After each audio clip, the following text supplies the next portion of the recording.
The Research and Development Cell of Kannur University, in association with the Internal Quality Assurance Cell, organized a public lecture program on various topics from the 12th to 23rd July 2022.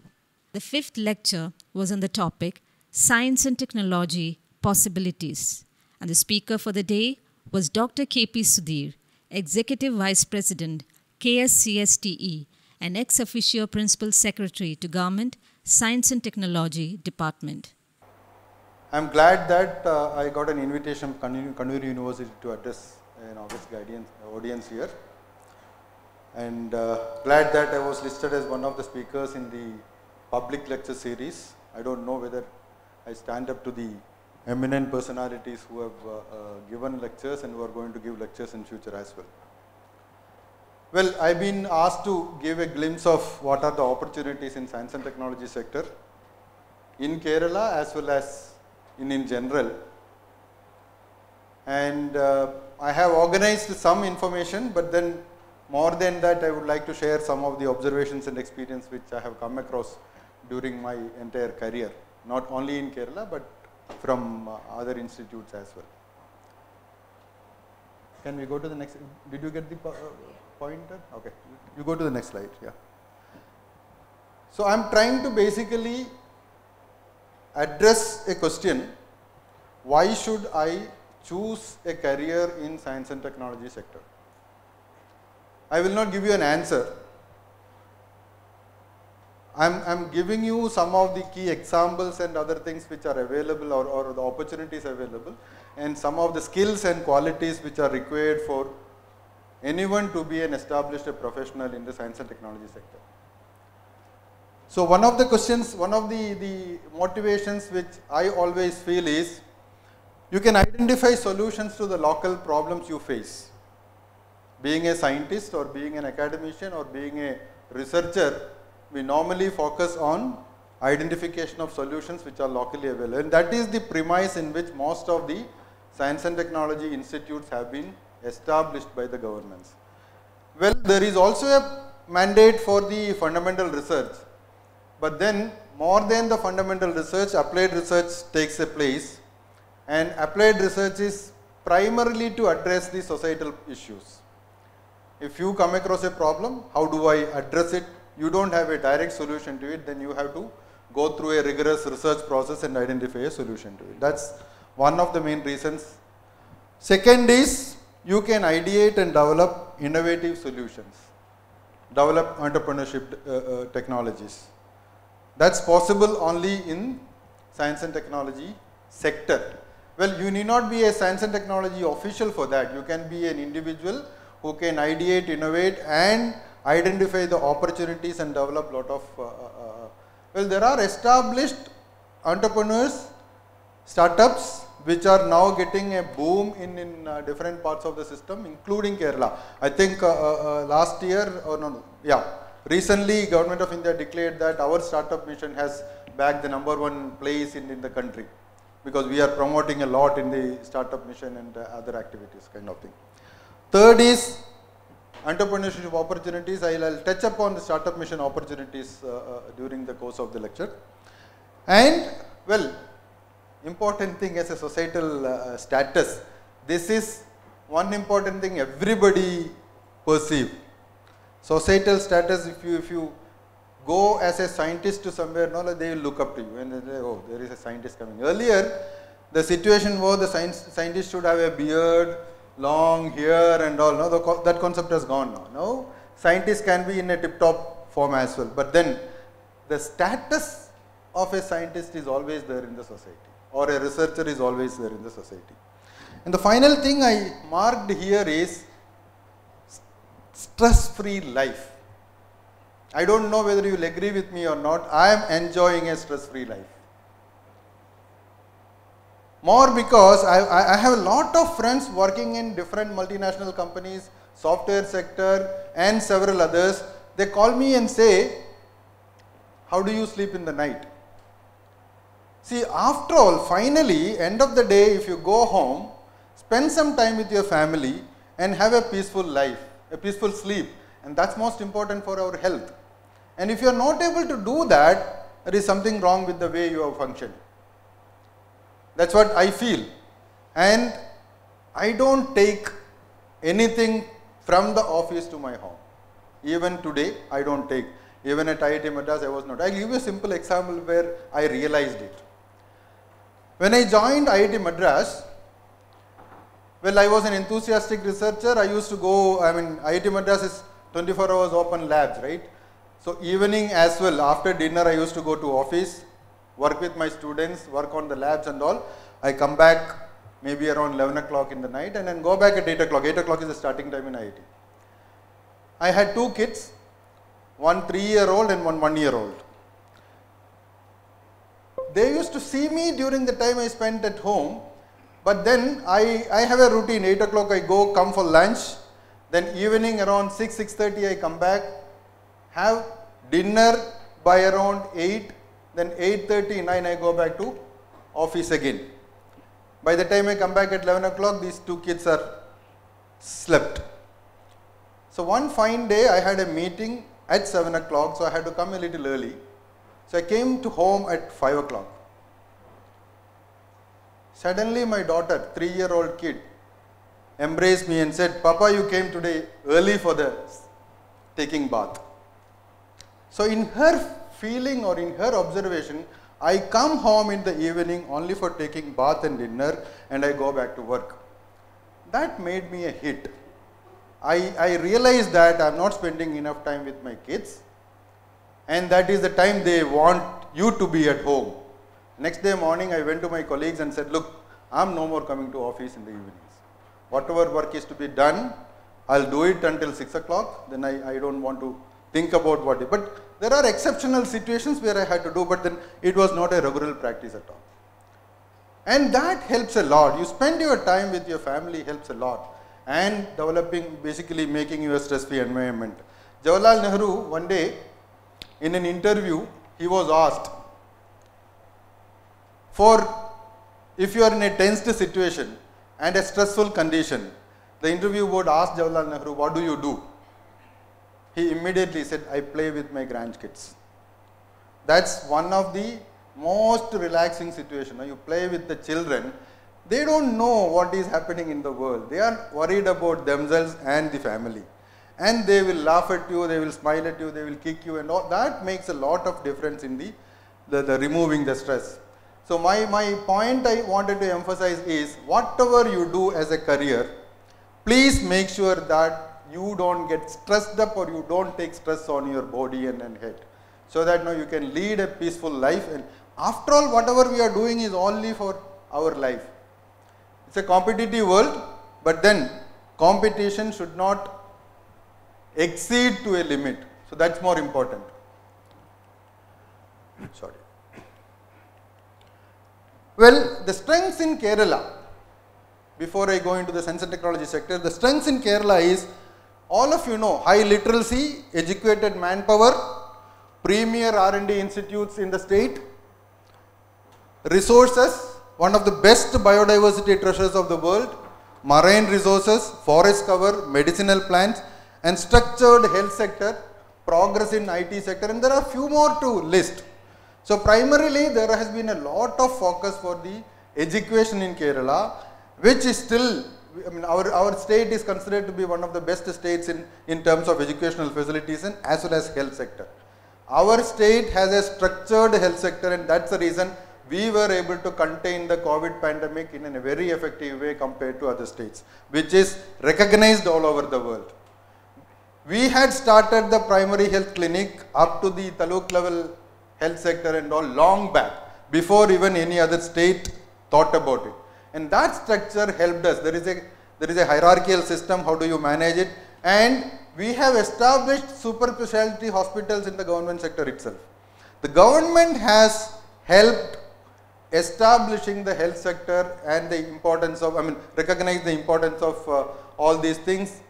Very long back they have established a sector of health system, starting from community health centers to the multi-speciality hospitals. There are also supported private sector hospitals and establishments. So health sector was given a prime importance long back, even before Nipah or COVID has broke. Because of that, we were able to contain most of the diseases which has hit the state with a proper control. And then and you might have heard in newspapers the recognition what we have got during the COVID pandemic. Well, I am just going to give you an idea about why all these institutes, I mean basically what is the primary reason with which all we start about science and technology. When we had all these, let's say the previous things which I mentioned, all these high literacy and other things there, we wanted to have an organized structure for the science and technology in the state. In addition to the educational sector, universities and colleges, we wanted to have an organized sector for the science and technology. This was in line with 1971 central government science technology policy. Then Chief Minister Sri Achyuta Menon thought that there should be a science and technology system in Kerala as well. We started the Science and Technology Environment Committee. That is the first level of science and technology sector in Kerala in 1972. Sorry, not in 1971 policy, and we established in 1972. We recently celebrated the 50th year of science and technology in Kerala, and we are organizing several activities in the next 6 months until the January 2023. That's a plan we had, which was inaugurated by the Honorable Chief Minister. So we started looking at the Science and Technology Environment Committee, which has undergone various reforms at several levels, and 2017 Kerala State came up with a Science, Technology and Innovation Policy. 2002 we restructured the Science, Technology and Environment Committee into a Kerala State Council for Science, Technology and Environment, KSCSTE. And they brought, in 1972 itself, government has established various research institutes in the state focusing on different sectors, water, forest, biodiversity, etc., etc. And in 2002, when we formed this Kerala State Council for Science, Technology and Environment, the entire R&D system, the R&D centers were brought under the ambit of KSCSTE, the Science and Technology Council of Kerala. Now I can proudly say that even today, it's one of the best Science and Technology Councils in the country, which is very well recognized by the Department of Science and Technology, Government of India. In every meeting, wherever there is a review taking place, whenever we go and present our activities, the recognition is that other states should follow what Kerala is doing. So that's a great recognition for us. So it's managed very well. I'll just briefly tell you the organizational structure. I don't think it's of importance to anybody here, but then the primary thing which was envisaged is the council, the Science and Technology Council should be headed by the Honorable Chief Minister himself or herself, whoever is in charge. Then follows an executive committee, state council members, an executive committee. Professor Sabu is member of the state council as well as the executive committee. Then follows the system of institutions and administration. That's how the system is. So primarily it's a independent body, well, have a connection with the government directly, but then autonomous institute can take decisions and implement on their own. Primarily this was set up with a vision to reduce the red tapeism in the government, and then that was the original concept and then still followed. And the advantage we have is we can implement several things without even looking at what is the government's opinion about it. That's an advantage of the council. Well, there are 8 different institutes under the council. Under the council I mean the Science and Technology Department. One is the Kerala Forest Research Institute in Pichi, Trichur, focusing on, I'll give you some glimpses later, but focusing on the research on forest area. Then you have National Transportation Planning and Research Center at Trivandrum. We have Jawaharlal Nehru Tropical Botanical Garden in Palod, Trivandrum. Center for Water Resource Development and Management in Calicut. Then you have Kerala School of Mathematics in Calicut, Srinivas Ramanujan Institute of Basic Science in Kottayam, Malabar Botanical Garden in Calicut, Institute for Climate Change Studies in Kottayam, and Institute of Advanced Virology at Trivandrum. This is the latest edition in 2019 to the government. And you also have some grant in aid institute, which is IRTC Mundur Integrated Rural Technology Center and Sophisticated Test Instrumentation Facility at Kusat, and also MSSRF in Wayanad. Let me just ask you, how many of you are aware of all these institutes in the state? Can you raise your hand if you are aware of it? I can see only 5 hands raised. Well, all of you have an enthusiasm to work in science and technology sector, and you don't know about the institutes available in Kerala state. Forget about the nation. The whole problem is our focus is only on academics, so we find out only about the universities. The research sector or R&D sector we don't even look at, until somebody comes and tell you, oh, there is a post advertised in this institute, why don't you apply? That is the way we are looking at it now, and it has to change. Nobody is going to give you a job calling you at home. You have to establish yourself as a researcher or a scientist, then people will recognize you and then pick you up. That's possible. But then unless you take the avenues for opportunity, it's going to be difficult to get a good job. Can I ask you a different question which is a little embarrassing as well? Because I've been interacting with various students and faculty members across the country.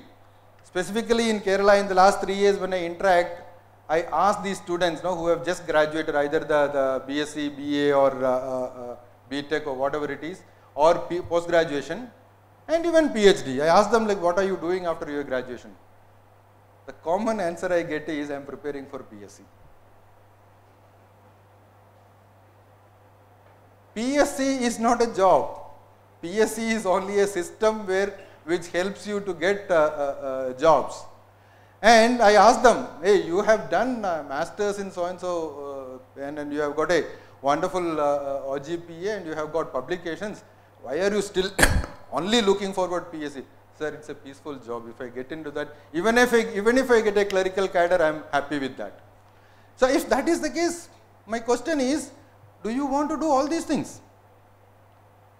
The current BTech students, I basically pity them. The current graduates from engineering colleges go on coaching for banking jobs. There are coaching centers established across Kerala, and they go on coaching for banking jobs, and they enter into banking. I don't blame them, but then what I feel is they have actually stopped someone else's opportunity to become an engineer. They could have easily graduated from a different discipline and still got the banking job. But then some good person, this engineering rank list, 1 to 1000, hardly there is a difference in 1 or 2 marks. And the intellectual level of these students who have not got into the rank list is not totally different from who have got into the rank list. So probably had this person not joined for engineering, somebody else who was passionate about engineering could have got it and then done an engineering job marvelously. And that is where I think all of us have to think, have we taken a right decision to take this and go about continuing our career in the same field or not? I'll give you a different example which I stopped halfway in between when I was discussing with the Professor Sabu in the morning when it comes to. So all these institutes are available. At least note that there are several R&D institutes and opportunities for you to work in Kerala itself. The others are centrally funded institutions. There are 20 centrally funded institutions I have listed here, but it could be more than this.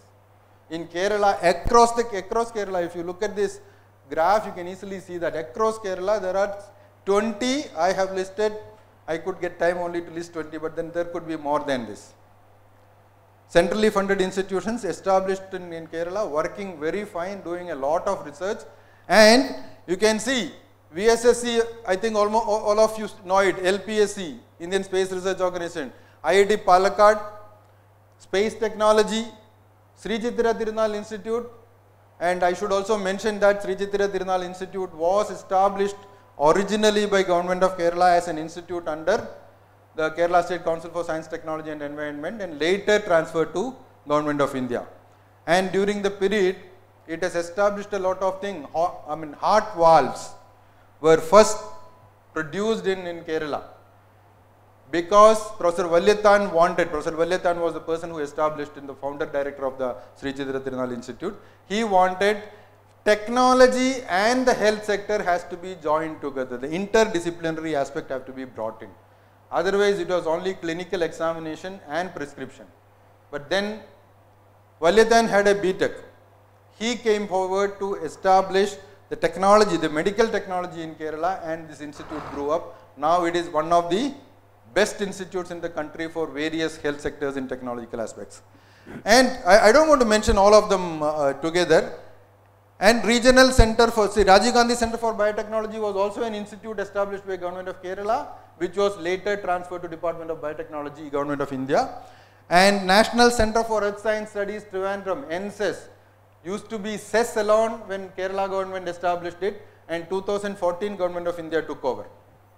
And several other institutes in the state. How many universities in Kerala? 15 universities in Kerala. Well, it also has some of the non-science universities, non-technical universities as well, but there are 15 universities in Kerala.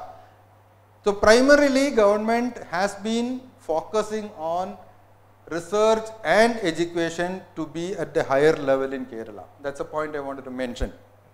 And there are 325 colleges which is government aided, either government or aided colleges, and 779 private colleges, includes engineering colleges as well as the private colleges for arts and science and engineering as well. Just wanted to briefly take you over the activity, the opportunities. How do you tap on the opportunities of the council? Council functions as there is a headquarter and 8 R&D institutes which is spread across Kerala. The activities at the council are more important to you during your studies and research. We have support for school and college student project. I don't know how many are aware of it. Your master's project or the school project can be supported to some extent by the council. We call application every year, you respond to that, and there is a selection committee who selects and then give you fellowship for that. We have scholarships specifically for the students who are studying in science stream after the 12th. After the 12th, if they continue for BSc and Masters and PhD as well. If they are getting the scholarship immediately after the 12th, they get the scholarship if they continue for higher studies as well. So till they graduate, we give the scholarship. That's a very good scheme instituted by the Government of Kerala, which is implemented through the council. Research fellowships at par with CSIR or UGC fellowship, we also provide research fellowship. The same amount. I think it's 31,000 per month in the first 2 years and then 35,000 for the rest. That's how UGC and CSIR has planned it, at the same amount is given to. It's again through a competitive examination process. We select the fellows and we allow them to get admitted in different universities. Emeritus scientist, primarily for the eminent scientists who have retired from service, but they wanted to continue their research activities without any break. So we support them. So what we normally say is, we start from the school children, 12th standard student, until a retired scientist. We have programs and schemes to support their research activities. In addition to it, we do give research funding, probably is informative for the faculty members of the university. Like any other funding agency, we also have funding facilities for projects. We have science awards, Science Literature Award, Best Researcher Award, then Shastra Poshini and Shastra Puriskaram. We recognize young researchers and established lifetime researchers as well, and then we do recognize them. We recognize them if provided they are from Kerala, Kerala origin. That's what we wanted to give. The importance we give for the science in Kerala is like that. Now, science popularization is one of the schemes we do. Kerala Science Congress, I'll give you the details later. It's one of the unique programs of the Kerala State Council compared to any other science and technology council. It's at the level of Indian Science Congress at a miniature level held only in Kerala. and it's been done for the last 34 years without any break, including during the COVID pandemic period. We have conducted the Kerala Science Congress. I'm not sure how many of you are aware of all these things, and how many of you go and participate in this kind of networking possibilities. We have Rural Innovators Award because we feel that there are several innovations being happening at the rural level, and we do wanted to recognize them. Rural Innovators Award, we have a Rural Innovators Meet every year, conducted at different locations of the state. Then we identify them and then give awards. We have Technological Festival, Tech Fest, for the engineering graduate students, for a competitive thing, and then we do it on an annual basis. This year Tech Fest is being planned in, I guess it is end of September in Cochin University. And Rural Innovators Meet is planned in November in one of the districts of either Kannur or Kasaragod. We wanted to come to the North Kerala for that. Then Technology Development and Adaptation Program. TDAP is a program which is focused or targeted for any individual, need not to have a graduation or any qualification, but has an innovative idea and can tie up with an institute. Maybe they can identify a faculty member. We give support up to 20 lakhs for testing those ideas. It has to be rigorously, there is a rigorous screening process for this, and we give up to 20 lakhs. The person has to come up with a product finally that can be commercialized. The first stage of product development is what is supported in the TDAP. The next stage is supported through a different program for commercialization of it. Similarly, industry collaboration projects. And we have recently, I think 3 years back, we have recently started a program called PAIR, PAIR, Partnering Academic and Industrial Research. This is specifically for identifying solutions for the industry through research. If they have a problem which needs a focused research and identify a solution, we tie up with an academic institute, and through either a PhD research or a postdoctoral research, we try to identify solutions. This is fully funded by, the fellowship is fully funded by the industry. We give the contingency expenditure for the thing, and then the student, either the PhD student or the postdoctoral student, is attached to the academic institutes we identify. And an exclusive program for women in science. That is one unique program of the Kerala State Council for Science, Technology and Environment. It's more or less in the similar lines of DST. Women in science, we feel that with due regard to all the women sitting here, you can have career breaks in between. But we don't want to discourage you or don't want you to get depressed or discouraged on the career breaks. If you have a career break for 2-3 years and you wanted to continue for your PhD or even postdoctoral fellowship, you can come back to council, we will give you fellowship. If you have done, let's say, masters and couldn't continue for PhD, if you are still motivated and interested, after the break, you can come back. Council will give you fellowship for doing PhD or even to do a postdoctoral fellowship. So postdoctoral fellowship is given for 2 years and PhD fellowship is given for 3 years. And the PhD fellowship is at par with the CSIR fellowship or the KSCST PhD fellowship. So that's an opportunity which you can always avail. And we also have rural technology and skill development, infrastructural development support, and so on, so on. So primarily, a council has looked into what are the opportunities where they require support, either the students or the institute, they require support, or the faculty who require support. We have a scheme for them.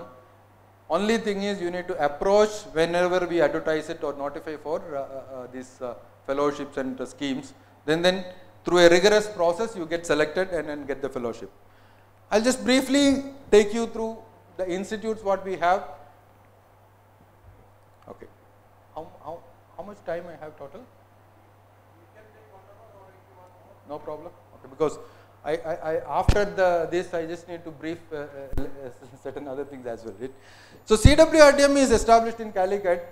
They work on water related problem. All aspects of water related problem is what they work on. And they have four the groups. One is hydrology and climatology, ecology and environment. Then they have land and water management and outreach, training and outreach. These are the four sectors in which they focus. But any research problem related to water they can undertake, and they have 34 scientists who are working in this area now. Most of them, I think except 5 of them, all have PhD.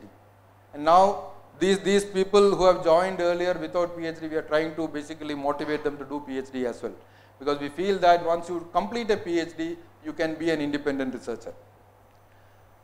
The next institute is Forest Research Institute, which I said, and this primarily focus on biodiversity conservation of the forest species of Kerala, and also do a lot of research on forest related activities. The recent one which they have developed is a DNA fingerprinting of the timber.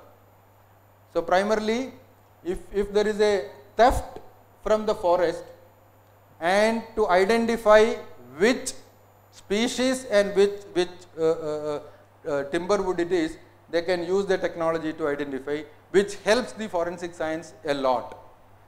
So this was not available earlier, but then they have developed a DNA fingerprinting, which is DNA fingerprinting is one of the finest technology available these days. JNTBGRI at Palod, Trivandrum, it's a biodiversity conservation. It's specifically a botanical garden, and do a lot of research on the traditional knowledge, and then they bring up a lot of ideas for primarily for the health sector. NADPAC is one of the typical institutes in Kerala which provides support services for transportation planning in Kerala as well as the entire country. NADPAC is being consulted for several transport related projects across the country, and they are part of most of the transport projects in Kerala. Kerala School of Mathematics. I don't know how many of you are aware that all of you have studied calculus, right? Yes or no? At least in I think +2 level, pre-degree, I mean when we call pre-degree. You have learned calculus. Have you ever thought about where is the origin of calculus? The calculus was originally born in Kerala. And there were a lot of very eminent mathematicians in and around Calicut who have developed lot of things in the mathematical science. And recognizing their contribution, Kerala government in 2009 started this Kerala School of Mathematics at Calicut. And it's going very well. They have now started a dual degree program, which is an MSc PhD program in affiliation with the Calicut University. And the selection is through a national NBHM, I mean National Board of Higher Mathematics. They have an entrance test for all mathematics related courses admission, and through the entrance they select. The first batch has graduated this year, and the second batch is on, and third batch admission is going on now. Are you aware of this program in KSOM? And I think these academic institutes will never go for advertisement. You have to basically learn through your peers and friends and colleagues. So I think I request you, all of you, to basically propagate this knowledge to your own, maybe your juniors and your friends. They are aware of a program in mathematics. This is going to get a status of Center of Excellence soon. In the report of the Higher Education Council Committee, there is a proposal to elevate this institute to the Center of Excellence, and the initial discussions are ongoing. And this will be soon, I am pretty sure that this will be established or recognized as a #1 institutes in the country at par with any national institute in mathematics, and I also say Princeton mathematics.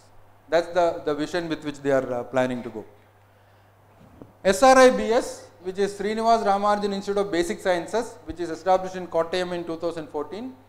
This is still at the infant stage, I should say. This could not get established to the level what we wanted to expect, but then we are now trying our level best to get it established. Primarily, this institute is looking forward to conduct theoretical science research, physics, chemistry and biology.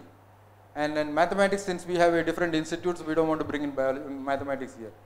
So we are now trying our level best to improvise the functionalities of this institute now. MBGIPS is another Malabar Botanical Garden, which is at Calicut, and now this is recognized as the Asia's largest collection of aquatic plants. South Asia's largest collection of aquatic plants. And I don't know how many of you are botany students. Several botany students visit here, either the PG students or the PhD students, and they do a lot of observations and readings and studies on this species which is available here, and they are mostly either the university graduates of graduate students of Kerala University or Calicut University. I don't know Kannur University students are visiting there or not. But then this is a very good opportunity for the students of universities who are doing research and studies in botany. ICCS, Institute for Climate Change Studies, is an institute which we recently took over from Department of Environment, primarily looking at the climate change and the important sectors which it impact on. We took it over from 19, there was no activity till 19, but then after 19, there are a lot of different activities coming up. Recently, I think in the last year, they have developed a rainfall forecasting system specific to the local Kerala specific local, and is being tested these days, not public. We are not supposed to give a warning to the public based on our research, because the only authority who can give warning is IMD. But then we are in consultation with the IMD, we do consult them and then develop this forecast and give information to the decision makers, not as a warning. We don't give it to the public. But then I have personally verified the forecast. I was also involved in the development of the forecast. Personally verified it on the ground and found that 95% of the time the forecasts are correct. Now what we are looking at is link this with a hydraulic model or a hydrologic model, what is my expertise, then develop a flood forecasting system as well for the state. So that now when you get a forecast, let's say 3 days in advance, you know in advance what is going to be the scenario in different sectors. We have developed a prototype which we tested in 2020 and it was successful. So there are opportunities for working in this area as well. This is, as I said, is a recent addition to the Government of Kerala, our Science and Technology Department, Institute for Advanced Virology. This was not started because the COVID pandemic hit us. This was started or the conceptualized even before Kerala was hit by Nipah virus. That's the most important part of it, because the vision which the Kerala government had, the establishment of Institute of Advanced Virology was thought about even before the Nipah virus hit Kerala. Primarily, the government and the health sector scientists felt that Kerala is becoming a location for more of the viral attacks in the health sector, not the viral attacks in other sectors, in the health sector which affects the social life. Then we started thinking about it, and the function, it started functioning actually on 2020 November, and today it can test, diagnose 50 viral diseases including monkey fever, which is now currently a threat for the Kerala. 50 different viral infections can be detected or diagnosed at this lab, but unfortunate part is we are not supposed to give it out because we don't have the authority to release the results. But then what we are trying to do is we try to get the information and give the information to the government for preparedness. But then officially it cannot be declared by the government unless it is certified by the NIV Pune, National Institute of Virology Pune. But I am pretty sure that soon the recognition will also come by the ICMR for IAV, and that is the line in which we are now working. Grant in aid institutes I have told about, the one is IRTC and MSSRF and STIC. STIC is a facility, sophisticated test and instrumentation facility. Is a facility housed in CUSAT. It's a tri-party agreement between Department of Science and Technology, Government of India, CUSAT and state government through the council. Primarily holding lot of analytical equipments, helping to do analysis by the research scholars, industry and whoever need it. It's a facility centrally located in KUSAT. So anybody who wants an analytical analysis to be done, samples can be sent there. There are stipulated rates approved by the government of Kerala and Department of Science and Technology, and you can get your samples tested then. If you don't have facility here, you can always approach STIC. And if they don't have facility and there are lot of demand, what they do is they write to the DST for a different equipment and they get it, and that is how DST has been supporting them. If there is a demand for a different analysis and an equipment, DST gives fund for procuring the equipment and then do the things. Now government of Kerala has also started, I think, trying to establish these kind of instrumentation centers in different universities in Kerala as well, because the analytical analysis is becoming more and more important and more needy now. I mentioned about Kerala Science Congress. This is one of the things, the unique thing of Kerala State Council. And every year without fail, last week of January, this is being held. The call for abstracts will come sometime in the month of August every year. If you have a paper to present, please do. And it's an opportunity for networking. I normally tell my students, you are going for a conference not to get an award, but then meet people, talk to them, discuss with them, and that is where your research ideas and other ideas will get mooted. You can also get, I had a director when I was working in a different institute. The director's son wanted to go for a conference in USA, and he has just done a master's degree. So there was no funding available for that. He approached the director and said, like, Papa, can you give me some money to go to USA? So he was telling, why do you want to go to USA, and a lot of expenditure, that's a personal expenditure which I allowed to meet. Then the son said, Papa, you give me money and I'll make sure that I get a postdoctoral fellowship at USA and I'll continue to do there. And this is the kind of conviction you should also have. When you meet somebody who is at a higher level, the first thing is you start collaborating in research and try to go for postdoctoral research or even PhD. One of the problems which I have found specifically in Kerala is parents don't allow, specifically the girl children, to go for up to masters is fine, but then after masters the whole problem is no, they are getting aged, it is a time for marriage, what will they do for do after marriage and after PhD and all, then the market will be will not have equally competent people, all these concerns. We don't blame, it is basically a natural system. I was telling yesterday one of my experiences, one of my students, after masters, she was a very bright student when she was doing masters with me at IIT Madras. The end of the project submission, I requested her, no, you should do PhD, but not in IIT Madras, in a different institute, preferably abroad. We will make sure that you get admission in one of the good universities. No, the point I said you should move out of IIT Madras was getting a different ambience and exposure.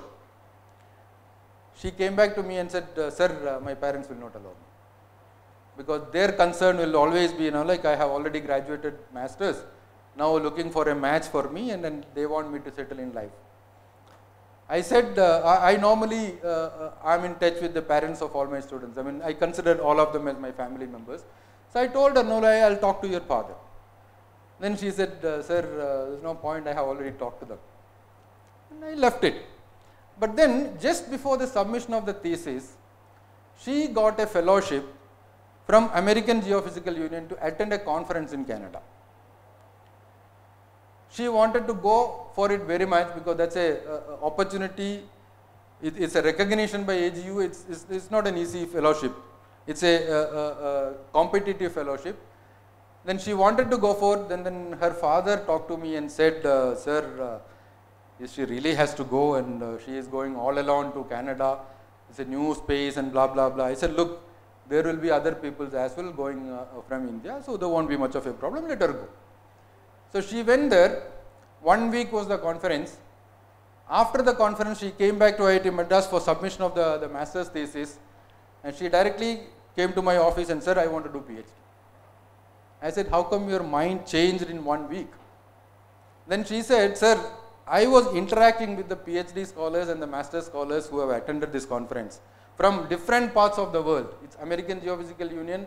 Meetings are considered to have a footfall of 10,000 to 15,000 people. And she was interacting with most of the people who were masters and PhD students, as well as some faculty members. And she was telling, sir, I realized that the kind of research they are doing, I can also do. It's not that I am second to none. Then I said, that is precisely what I was telling you earlier. So now talk to your parents, because they have to help you in. Then she said, no, I will not go abroad for doing PhD. If at all I do, I will do with you. I said, fine, at least your decision for doing PhD has to be appreciated, and then continue for PhD. She continued for PhD, 4.5 years she completed. Now she is a faculty at IIT Palakkad. And this is the fate. See, had you not gone to Canada, I think that when she herself tells me, had she not gone to Canada for the conference, probably this turning point would not have happened. I mean, we don't know what might have happened, but then I consider it that way. So, when you have a quest for knowledge, continue for PhD. Don't worry about what will happen after my PhD. Something will happen. All of us, I think all the faculty members sitting here, had the same concern when we were trying to do PhD. But then we had passion and we continued for that. So, that's a point I wanted to say. So, networking helps. I mean, my point of her attending conference was this point. So, Kerala Science Congress is an opportunity for meeting your peer group and get interacted and get motivated. Intellectual property rights information system is another thing which you should also be aware of. These days we only advocate for publications from our research. I will also come to that. But then patents are now becoming more and more important than the publications. When you have an innovative idea, can you get some water? Because normally teaching is 50 minutes, right? I think it's there on there. You can just put it there. So, when you have an innovative idea with you and do conduct research and the idea clicks, normally what we try to do is we try to publish it in a good journal. There are people who don't publish even in good journal, but I'll come to the publication quality later. But then once you publish it, you cannot take a patent. So your actual intellectual property right goes. But if you own the intellectual property, there are a lot of advantages for you. Probably it's an idea that needs to be commercialized. You can start your own production chain or your own startup for doing that. So IPR is one of the things which is now neglected, but then we need to consider that very seriously. And Kerala State Council has an IPR cell. It used to be IPR cell, now it is called as IPRIC. And every university also has an IPR cell, I guess, most of the universities. And in State Council, we help anybody, not only students or not only researchers, anybody who has an idea, wanted to file a patent application. We have a system for helping them in filing application. We even pay for the advocate for filing it. So, I mean, I think we have helped at least 50-60 people to get patent using this process which we have in council. Now that is being more strengthened. Now council has been declared as the single nodal point for all kinds of IPR related activities other than the university systems. University systems are different, but then they can also approach us and then get the things done. And there are now several agencies coming to us for patent filing. So this is one good opportunity we should also think about. So we do conduct IPR awareness program and patent application process and so and so on. This is how, I don't know it's clear or not, okay. This is how the system works. There is an appropriate technology, Then there is application of knowledge supported to industry and the basic research. So basic research happens first, then develop a conceptual thing, then it translates into an appropriate technology, and you go for a patent filing. Innovation and startup ecosystems in Kerala. I said we have got the first position in the country now. We have several startup process in Kerala. Then our literacy is around 96%, economy is very high, and there are several successful, creative, encouraging startup ecosystem in Kerala. And there are 10 different agencies in Kerala who will help you in setting up a startup. One of them is Council, and you have Startup Mission, you have Kerala State Industrial Development Corporation, you have Higher Education Council for that, and several.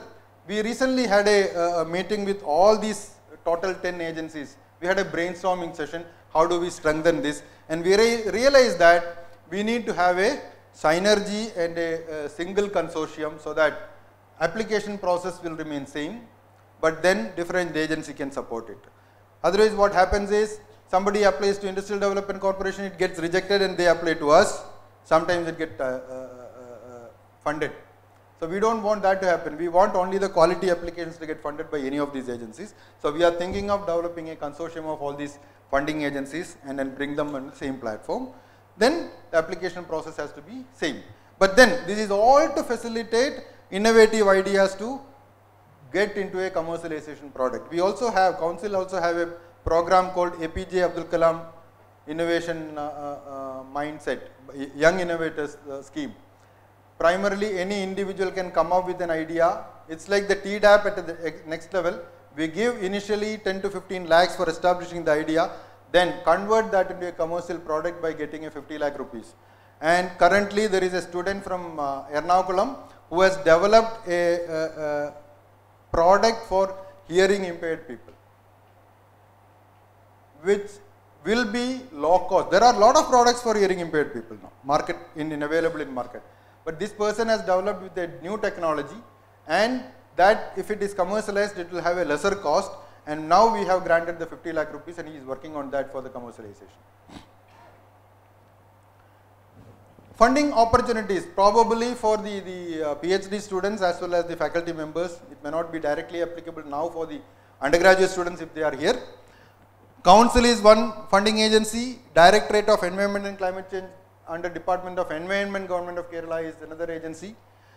Different departments of the state has funding opportunities for different projects. They may not give it as advertised way.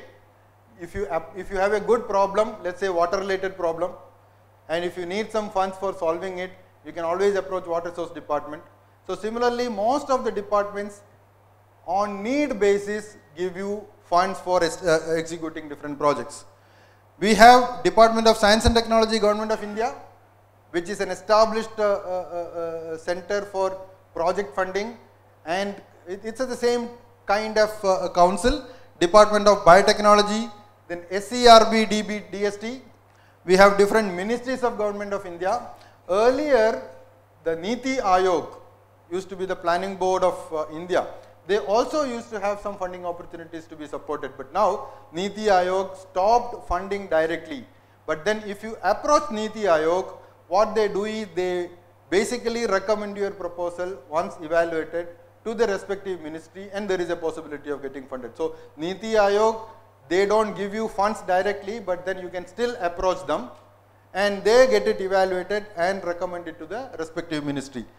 And there are several international organizations who give you research funding. They don't give you anything else, but they give you research funding. Primarily, they focus on a societal problem to be solved. They normally don't give it for fundamental research, but there are rare incidences where they have given funds for the fundamental research as well. But applied research, when there is a societal benefit, most of these funding agencies give a lot. And what we should always look at is, all these things we are doing research, either through funding or through studies, either PhD, postdoc, project, or whatever it is, we are doing research.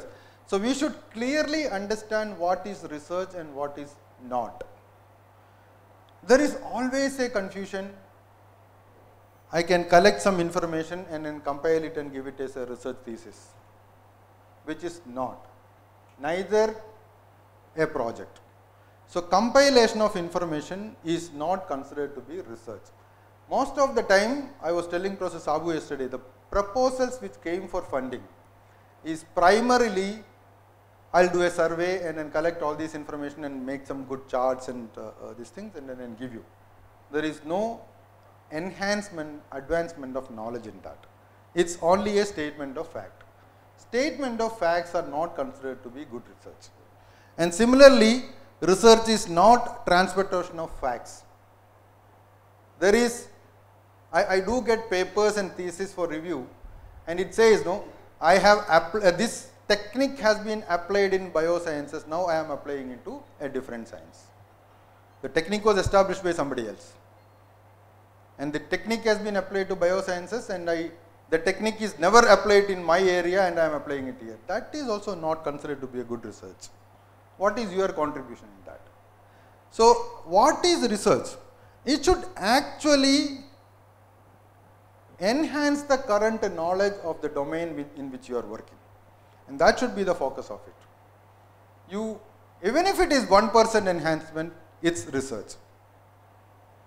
I'll tell you a story which was narrated by a Nobel laureate when he came to IIT Madras. He said, like, no, don't name him or his student, so I don't want to name them. So in his speech at IIT Madras, he said, one student has submitted a thesis in one of the universities, and this Nobel laureate was the examiner for him. And the research problem he addressed and then found that the Nobel laureate's one of the findings he was actually saying that is wrong. The student has conducted a research, submitted a thesis, and found that an existing theorem in one of the fields is wrong, which was actually published or identified by the Nobel laureate. And he himself comes as an examiner. Think of the situation. How will it be? So, the student defended the thesis. There were a lot of, defense is basically questions and questions and questions. In Europe and all, it's like that. No? There are a lot of questions. It probably continues for 3-4 hours. Not to discourage, but then enhance the level of knowledge of the student as well as the audience present there. So 3 hours of rigorous oral examination. He was declared passed. He was declared passed, but then the student was basically in a problem. So at the end, the Nobel laureate called him and said, I am addressing the entire university, because Nobel laureate, when they come to a university, they normally take the opportunity to address the entire university students and faculty members. So the Nobel laureate told the student, look, buddy, come in the evening in the auditorium where I am addressing the entire university. And at the evening when they went there, the Nobel laureate started his speech. Ladies and gentlemen, science is progressing. One student of this university has found that what I found 10 years back is wrong. That is what is research. And that is what we should always focus on. Basically, if somebody else have done something, you can always disprove it. It doesn't matter that somebody else is a big guy and how do I. Science is that. Science doesn't look at who is the person who identified it or located it. And that is what we should always be looking forward to. Enhance the knowledge what is currently available here through your research and try to prove that you are right in your findings. And that should be the way you are looking at it. Research characteristics, I'll just go through very quickly. It basically originates with a question or a problem, requires clear articulation goal, follows a specific plan or procedure, often divides into problems into sub-problems, guided by specific problems, questions and hypothesis. That is one important thing, hypothesis. Most of the research theses which I get from different universities do not have a hypothesis. I normally, when I am a lenient person, so I don't normally reject any thesis. More because it's a student's work. But then I try to give suggestions for improving the quality of the thesis. One of the suggestions I always write is, what was your hypothesis in this thesis? And in the oral examination, I do ask the same question, what is your hypothesis of the research which you are doing? Many of the students don't understand why there should be a hypothesis. Unless you have a hypothesis for the problem, it is not finally becoming a thesis. That's the importance of it. So you should actually go through the process of identifying. Normally what do we do is a research question and a hypothesis. These are the two characteristics initially you should have before you start. Some of the students I know in several universities know, I have done my research, now I have to find out what is the question I have addressed. There are people like that. But then that is not a serious research. There are people who does literature review after the finalization of the thesis, which is also not appropriate. Primarily, there is a process through which you go for the PhD or any kind of research. So this hypothesis and all is not only for the PhD students. This is all for any kind of research you do. There are systematic procedures which you follow for conducting research. Sources of research problem comes to observations, literature reviews, professional conferences. I again give importance for the professional conferences here, and the experts, peers. You interact with different peers, you get an idea and then start thinking about it and conducting. When I look at it, so one of the questions which any faculty member ask a PhD student when they come across, probably in conference and other things, what is your research problem? Normally they start narrating. It takes 5 minutes, it doesn't end. It takes 10 minutes, doesn't end. The person who asked will feel, okay, I should not have asked this question. So when you have done research or you have planned to do a research, you should be prepared to brief your research problem in 3 minutes. There is a topic called 3-minute presentation in Western universities. You are asked to present your PhD problem or the postdoctoral research problem in 3 minutes. If you are able to express it in 3 minutes, clearly what you are trying to do, that shows that you know what you are doing and you are able to communicate to the second person what you are trying to do. And that is where the discussion will get started. So if you take first 10 minutes for the presentation of your problem itself, they won't give time for discussion. So try to practice your expression in 3 minutes what you are trying to do. And they will obviously ask you what is your research question and what is your research hypothesis. These are the 3 questions you can always expect when you meet a peer in conferences. One is, what is your research problem? What is your research question? What is your hypothesis? And be prepared for whenever you are going for conference or not. This is a practice which all of you need to do. When you practice this in 3 minutes, you will be able to answer. That shows that you know what you are trying to do. And this helps you in most of the cases when you go for oral examination of PhD. This is applicable to PhD students, PhD Viva VOC. Originally, the notice will say that now you can give a presentation about 45 to 50 minutes followed by discussions. But when you start giving presentations, probably because the expert don't have time, they will tell you, okay, you complete everything in 20 minutes. You might have prepared it for 45 to 50 minutes, maybe like 30, 40 slides. Then you don't know which are the slides important. For you, every slide is important. And you need to get practiced on that as well. Let's say if somebody asks me to cut short my presentation, what are the slides I can skip and what are the slides I can present. So you have to get prepared for a 20 minutes talk, a 45 minutes talk and a 15 minutes talk as well. And this is how you get prepared for the oral examination.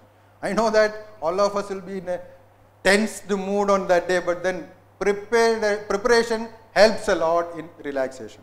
And you will just walk through the oral examination in that day.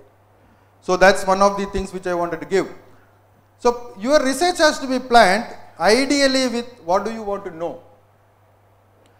And how do you find out what do you want to know? All these questions, you will not get a direct answer. It comes through consultation, reading and all those things. Where can you gather the information? Who do you need to ask? When does your research need to be done and why? Before you start doing research, all these questions have to be answered, and these questions, answers will lead you to define your problem very effectively. And what are the skills required? Communication skills is primarily important. Most of the technical communications are bad in the system when the students write, but when the students write, it's through practice you can improve. My first paper in 2000, my first research article in 2000 went through 5 revisions. There was no technical question but on English. There was no technical questions. That time there was no email or online submission. It was through communication by airmail. It was in Netherlands, Elsevier Journal. It takes at least a week for communicating and coming back the result to come back. The first reviewer said technically sound, but then English needs to be revised. I revised it and sent. It went through 4 cycles. Then I realized that my English is so poor that others cannot understand. I sat with an English professor in the university. This was not at IIT. I was working in NIH and I had a university nearby.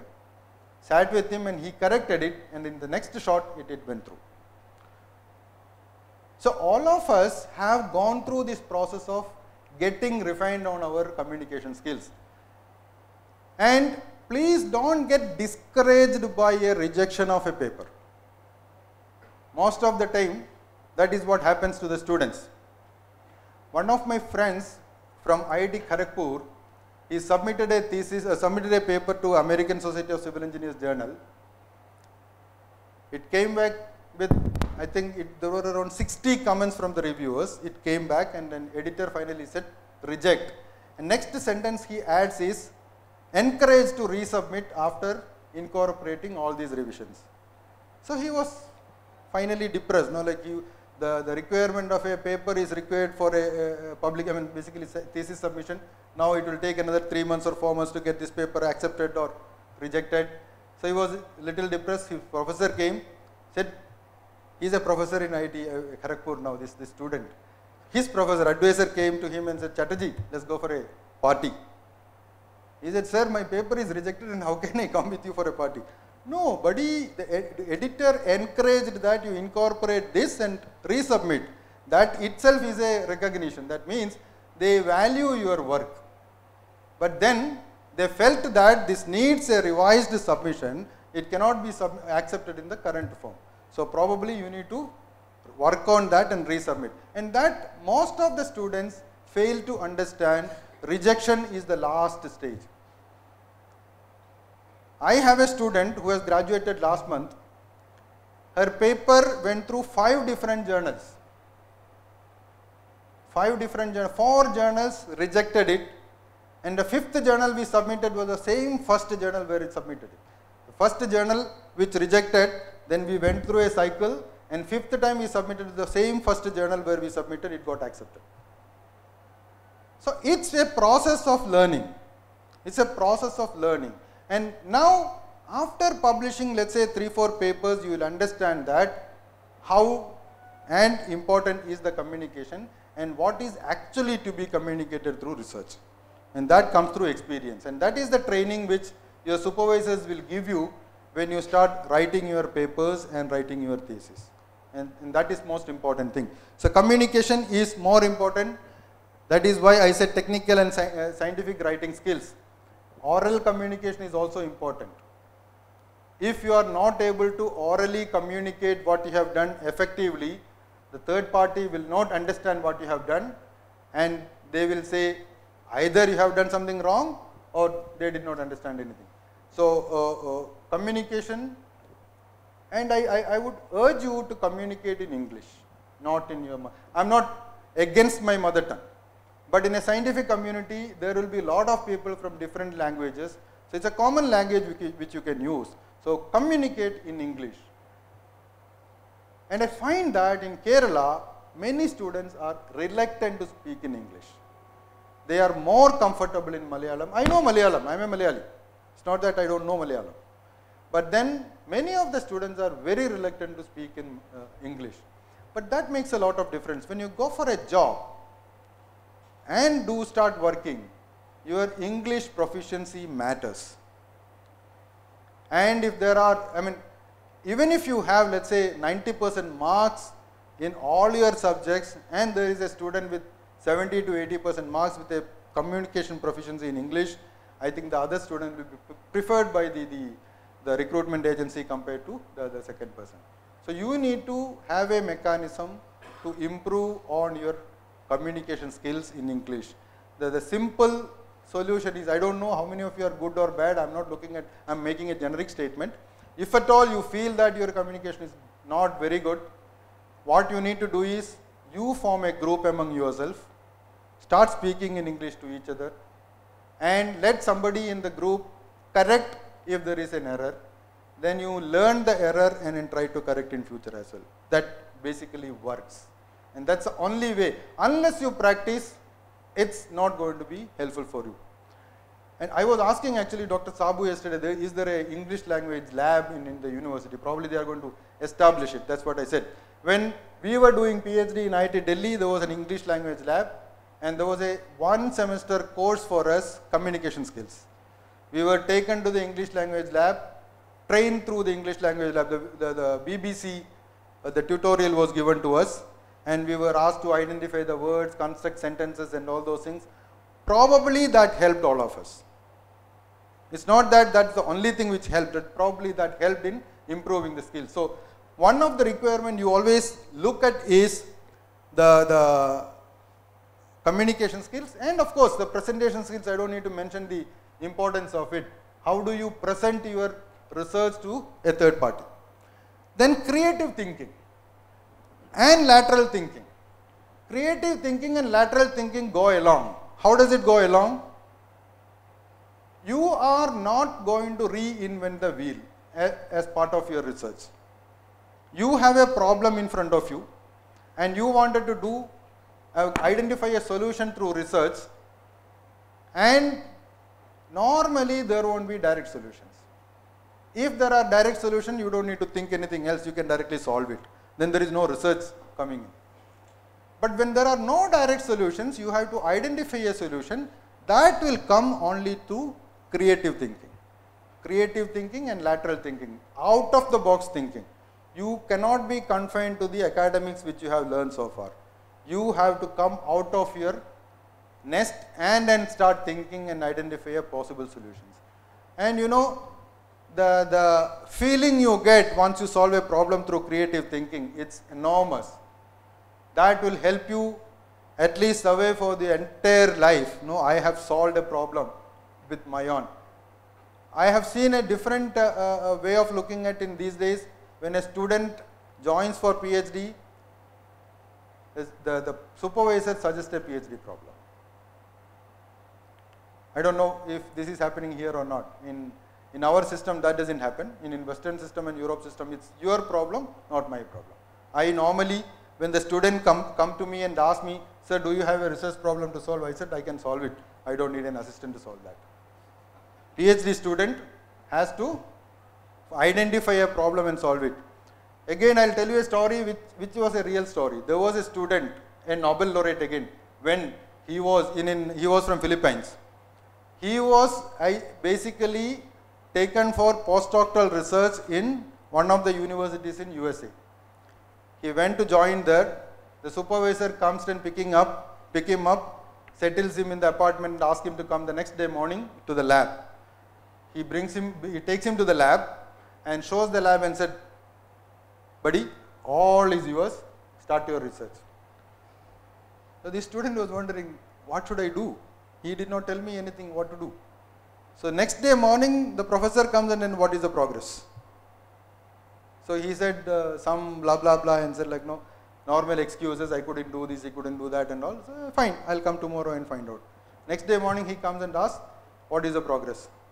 The third day morning, The student said, no. The second day morning, he calls home and said, look, I have ended up in a wrong place. These people are not telling me anything to what is to be done. I think I need to move out from here. The third day, when the professor comes, he tells him, sir, you never told me what is the research problem I have to do. And you never told me which are the equipments and other things which I have to do for analysis. Then the professor coolly told him, look, if I know the problem, why should I require you? I can solve it myself. You identify a problem and then solve it yourself. And that is what the research is. And that is what actually will give you more and more satisfaction.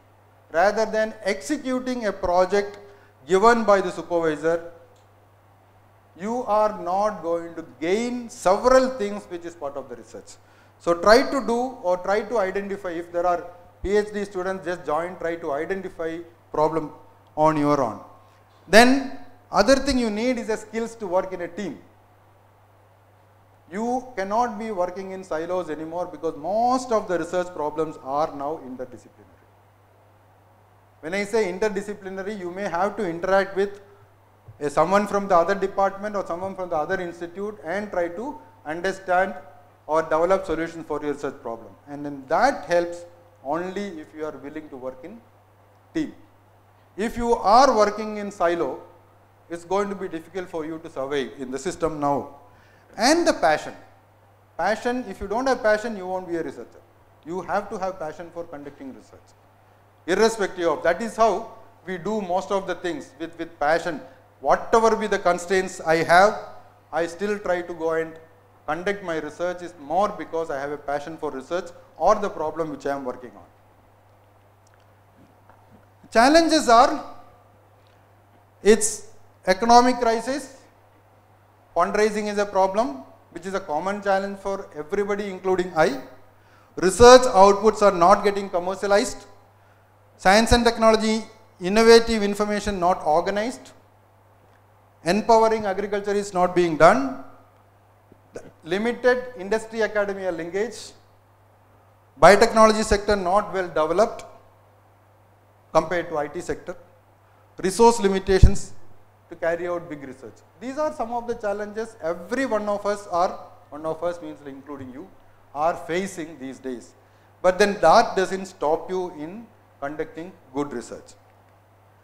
What can be done? There are several things which I have done here.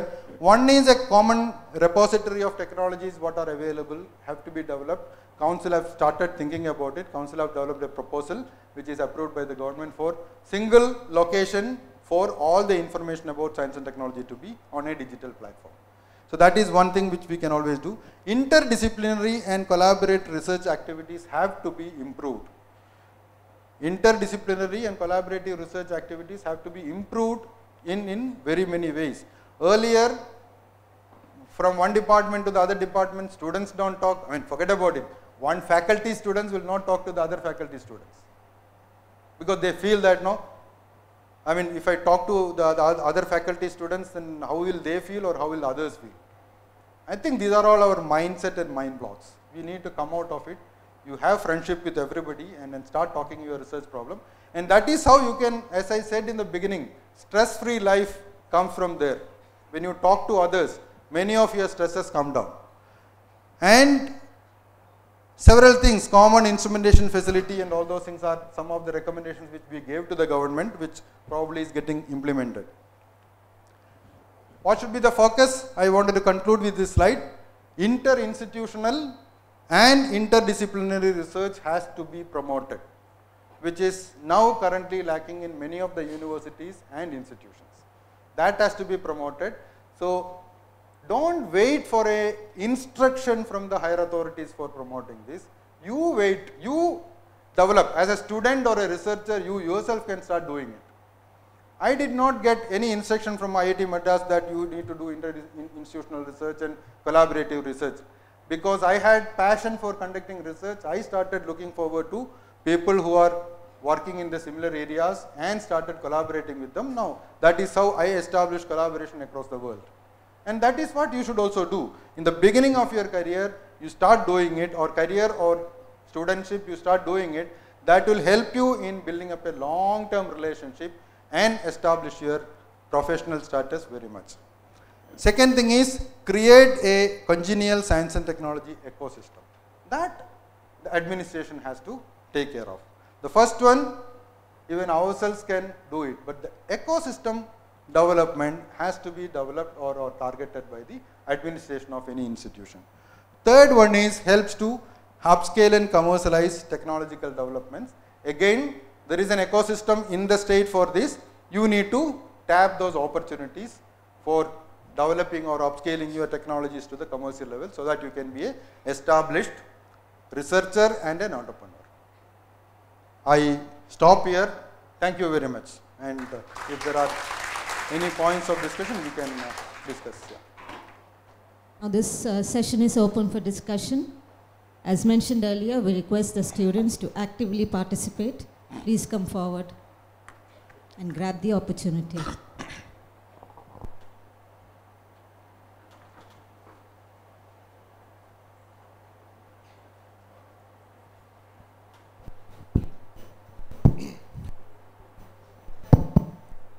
Harikrishnan, master degree in zoology, Manandawadi campus, Kannur University. Sir, now in this scenario, the government policies, the changing government policies are influencing the activities of scientists and education system. And how a scientist of system and can without influence of government in a No, it's. Can you give me a different mic or come forward? Yeah. How scientists and education system can be propagated in a way which is not influenced by the government or government policies, solely on the basis of science and scientism? Well, the education policy is developed by the government. Probably the way we look at the policy is different. Normally, no government will develop a policy that will have a negative impact on either the scientist or the students. So, we have recently, I think Government of India has also launched the new education policy. The draft format is available, which has brought in a lot of innovativeness in that. And then there are a lot of debates and discussions going on, right? But then I feel some of them are right. They are required. I'll give you a typical example or a different experience, right? How many of you were having enough time when you go back from school to do other than academics? Time other than academics. You were given lot of homework, or your parents did not do or did not allow you to do anything else. The moment you reach home, you will be fed with a coffee and say, Padike. Yes or no? And that is not what I think all of the colleagues who are sitting here in front of me will agree with me, that we didn't have that kind of a pressure. Did we? No. See, all of us have gone through a academic system, which you are also going through it, but the pressure was not on the student. Now the pressure is on the parents, which is translated to the students, because it's now a competitive world. And if you don't, let's say, how many of us have seen, like getting A++ or A+ is the target, or getting marks more than 90 is the target. What happens if you get 85 marks? Is somebody going to cut your nose? But society will not accept it. And that is the difference how the government is developing the policy. Did I answer your question?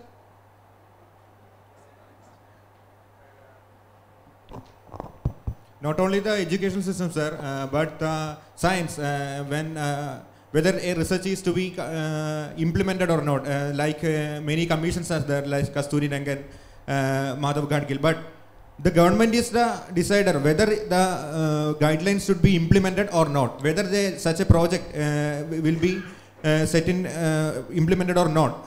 That's all in the government, in the hands of government. I think in some extent, scientists or experts are not in a decision-making field. I understand your question now.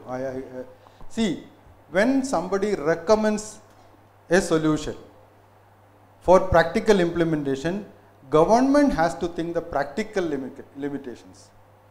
I cannot go and finally say no. I mean, I remember when I recommended the commission which I headed about the landslide and floods, we have given several recommendations, but then some of them are still not implemented. Probably because the government feel that implementation has to be carefully thought about. Because I can always go and say that, no, like the flood, if you want the flood to be alleviated, you have to remove all the encroachments. The floodplains are encroached by several people now, and they are the most affected people during the 2018 flood and 19 flood. I can go and give a recommendation that, look, floodplain has to be removed, I mean completely cleaned up. For the government, they are also citizen of the government, right? They cannot say that since you have encroached, I don't consider you as a human being. So government has to think carefully before implementing anything. It's not that they don't value the recommendation. The government do value the recommendations. But then implementation is a slow process because it will affect the society at large. And that is how the decisions are being taken at the higher levels. Okay?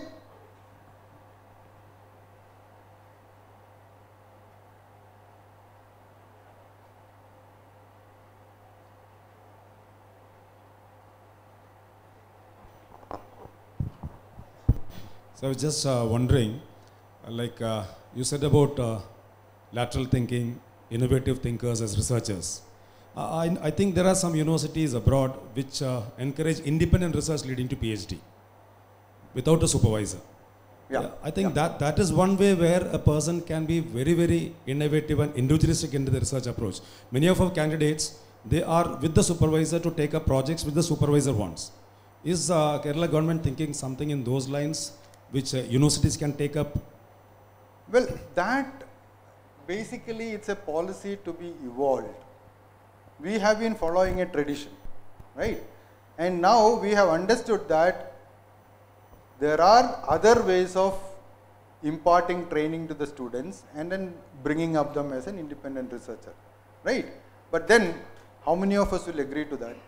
Again, if the Science and Technology Department or the Higher Education Department recommends to the government that now look, we need to take a call, so the students can register with the university and they do independent research, are our students capable of doing that? Did we train up them during the master's level for that? Isn't it? That is also a question. You cannot directly implement something without realizing the real ground situation. So why they are undergoing a UG program, a PG program and a PhD program is to get trained, right? Several students who come to the postgraduate level or the after post-graduation to the PhD, they might not have even heard about a glimpse of research. They cannot be doing independent. They need a supervisor to guide them. It doesn't mean that the supervisor gives a problem and an algorithm and asks them to implement. I completely oppose that. But then there is a requirement of a supervisor to guide them through the research, at least in the current context in our country. But there are people who can do it. I agree, there are very few people who can directly start doing it. But then that can be tried off. But it cannot be a generic policy. Yeah.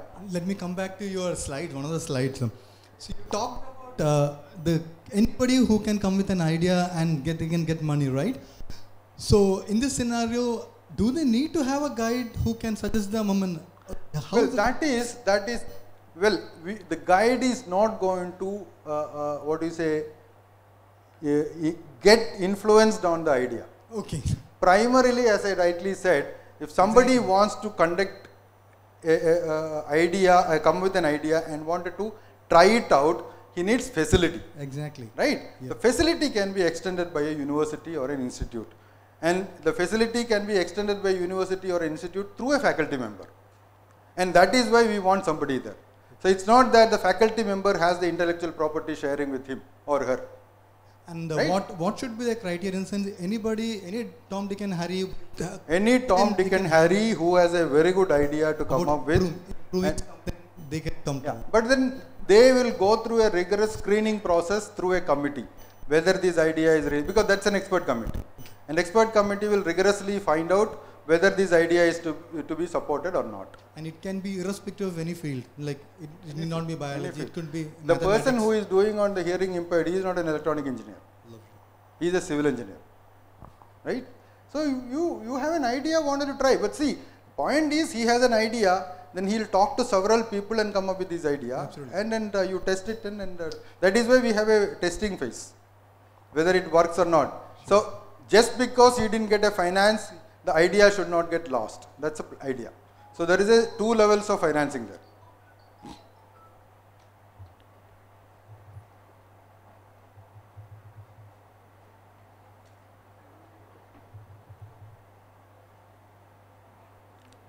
Please come forward.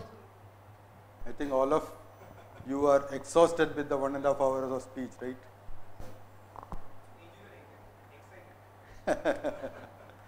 So I borrow my colleague from IIT Madras, Professor Murthy. No, he is one of the very good, passionate teacher we have in IIT Madras. After his such kind of lectures, he asks any questions. Normally, there is a tendency among all the students across the universe. I mean, I should say across India. I mean, outside is different. Nobody will ask any questions, right? It's a hesitation. Either they are getting feeling that what will sir think if I ask this question? It could be a foolish question, or does my communication skill allow me to convey it properly? These are the hesitations. Always have. So Murthy very lightly takes up and say, like, I take either 2 of the messages from that. One is you have understood it completely and there is no doubt in that. Or the other is you did not understand anything even to ask a question, right? So everything has gone above your head. And Murthy says, I go with the first one because I am a teacher. So similarly, either it shows that you have no questions, or one of the public lectures, the next I am waiting for, you should question. Why you should question? Questioning is not to offend anybody. I also wanted to mention this. Criticism is not what we don't like in our life, but then constructive criticism is always important. That helps you in improving your status, either in the research or in your work. But most of the time, 90% of our students or the workforce don't like criticism. If I go and say, like, no, why did you do this way and you could have done in a better way, the moment the face shrinks, the moment it is, the face shrinks. Oh, sir did not like my idea. It doesn't mean that your idea is not good. We are trying to give you better ideas, how to experiment with that. And I'll tell you why the curiosity is what makes you questioning more. Curiosity. I remember 2 months back, my house owner's son came to my home in Trivandrum, and he came with his mummy, driving a car, and then he saw an aeroplane flying over the area where he was driving. So some curiosity came to his mind, and he asked me, Uncle, if I want to stop the plane at some location, that means I wanted to continuously see the plane. It should not pass over me. And if I want to see the plane at the same location, is that possible? It was a new question to me as well. It basically made me think over several things. He was a child, out of curiosity he wanted to ask, right? But then I had to tell him all the principles of satellite technology and communications and all those things. There are satellites who are synchronized at one location and always looking at one location in the country. But then you won't be able to see that. It's around 32,000 kilometers above you. Others are always moving. These are relatively stationary. You have learnt Einstein's relativity theory, right? So probably if you have relative speed, the difference in relative speed is same 0, probably you will see the things simultaneously at everywhere. And that is the principle being used on geosynchronous satellites. This boy did not know anything about it. He is only 6th standard student. And this is what, this is how you start thinking about different things. No? You have to have curiosity, talk to people and understand the other principles. Anyway, if, are there more questions, please? Yeah. Yes, sir. Mostly the awareness regarding the science opportunities and all, we get through such lectures or through our professors or universities. So I just want to know, there is websites or something which we can rely mainly for knowing these opportunities in science and technology, at least in Kerala. Council's website is one. State Council's KSCST website gives you all information about the council's activities.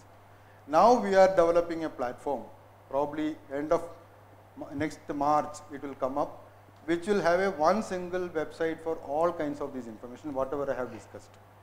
Okay? And including the number of graduates from universities is what we are targeting now. Like how many students have graduated from each universities and where are they located these days. All these things. And we wanted to also bring up at least the council's alumni network with our fellowships. If they have graduated either PhD or postgraduate, where are they now? What are they doing? All those things is what we are trying at, and then it will be ready by next month. But right now all the information about the council, whatever I mentioned here, is available on KCST website.